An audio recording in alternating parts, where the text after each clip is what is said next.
En esta radioemisora presentamos Llaves para vivir con éxito, a cargo del internacionalmente conocido maestro de la Biblia y escritor Derek Prince, quien comparte su experiencia personal y ministerio cristiano en Llaves para vivir con éxito. Bienvenidos.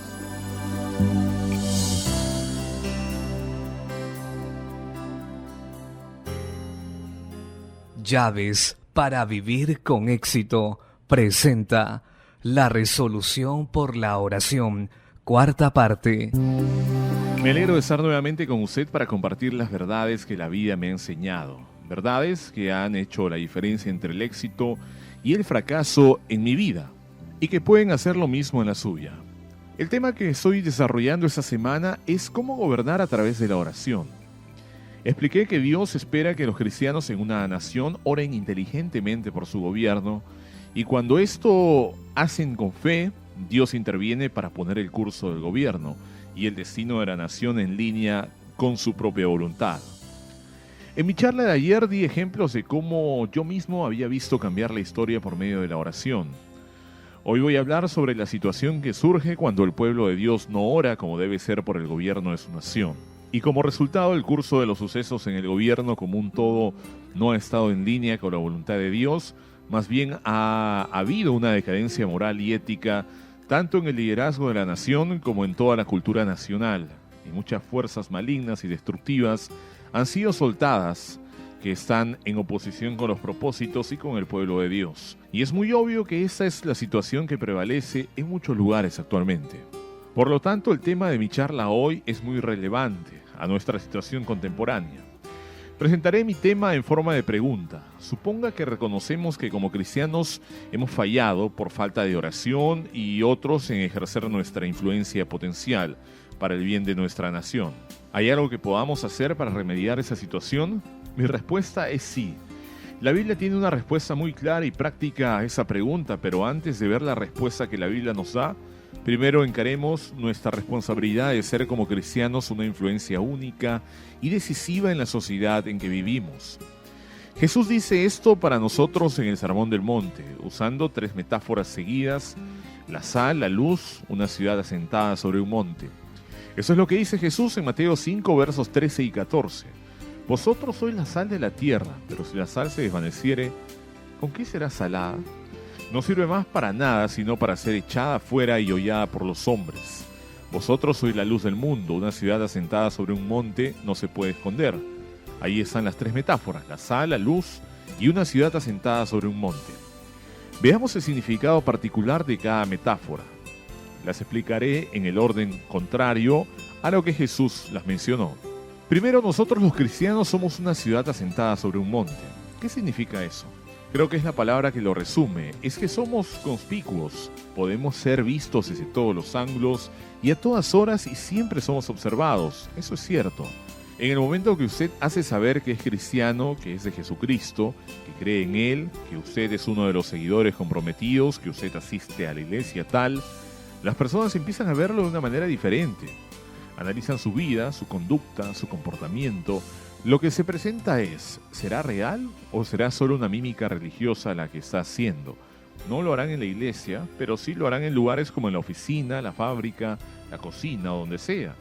Recuerde entonces que todos los que profesamos fe en Jesús somos colectivamente una ciudad asentada sobre un monte, somos observados todo el tiempo. Segundo, Jesús dice que somos la luz del mundo. Hay una característica importante de la luz, y es que no puede ser sustituida, nada puede tomar el lugar de la luz. Y eso es cierto de nosotros los cristianos de ese mundo. No podemos ser sustituidos. Nadie más puede reemplazarnos o hacer nuestro trabajo. También otra característica de la luz es que es la única respuesta a la oscuridad. No hay ninguna otra manera de contrarrestar la oscuridad sino con la luz, y donde está la luz, en realidad no se tiene más problemas con la oscuridad. La luz se encarga automáticamente de la oscuridad.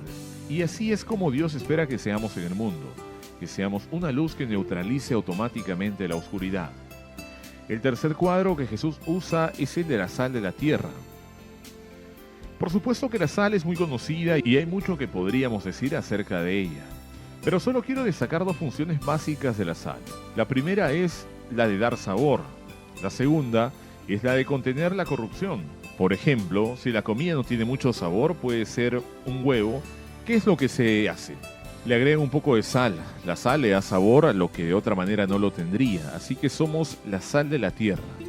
Somos como pequeños granos de sal esparcidos por la superficie de la tierra. Nuestra responsabilidad es darle sabor a la tierra. ¿Sabor para quién? Por supuesto que para Dios. Nuestra presencia debería hacer la tierra aceptable a Dios, de tal manera que no lo sería si no estuviéramos como cristianos.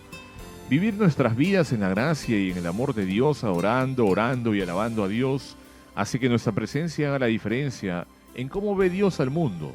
En verdad, creo que el mundo se dará cuenta de eso cuando un día Dios nos saque de aquí. Pero ese día no ha llegado aún, y mientras tanto nuestra responsabilidad es de ser la sal.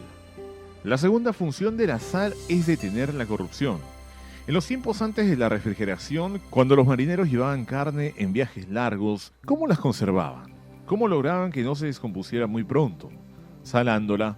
Y nuestra responsabilidad en la tierra es salarla, de detener las fuerzas de la corrupción.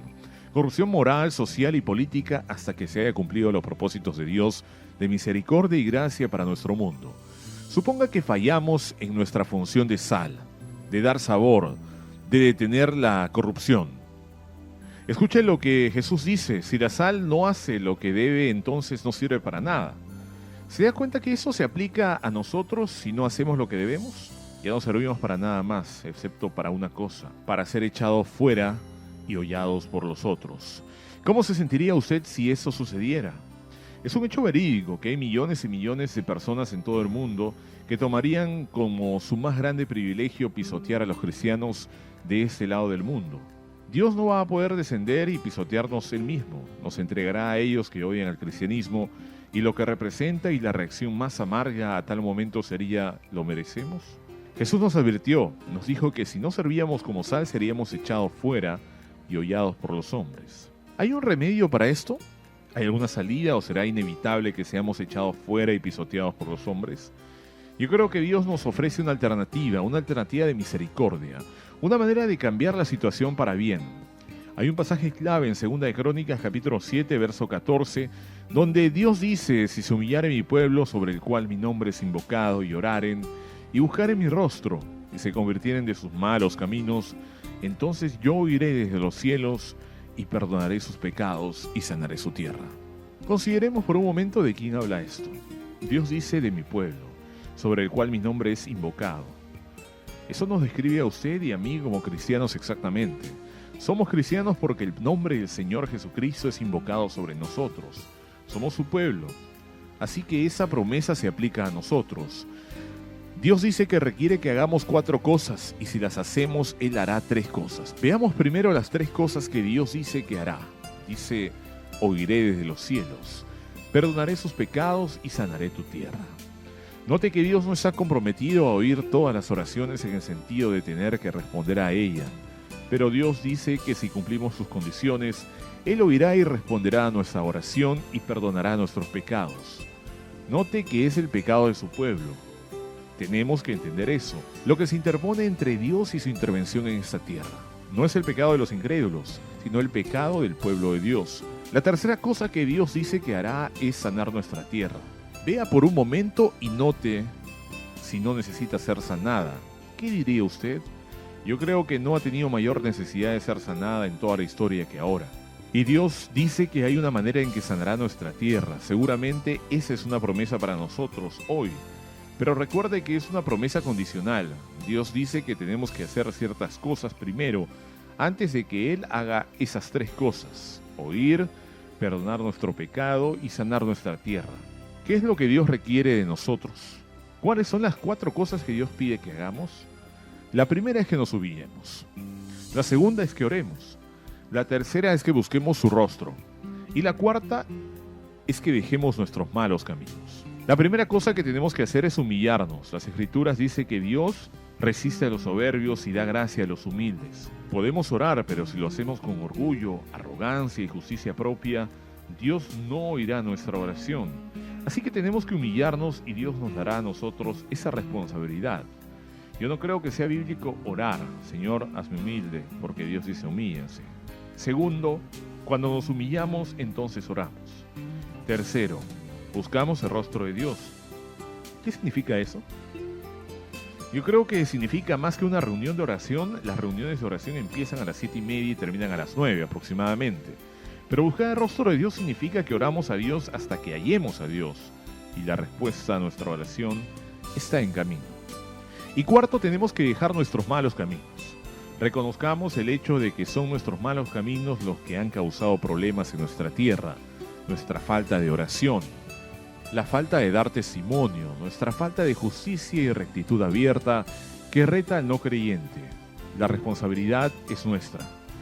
Nuestro tiempo por hoy ha terminado. Regresaré mañana a la misma hora para explicar mejor las 4 cosas que Dios requiere que hagamos. En particular le mostraré una manera específica y práctica en que podemos humillarnos.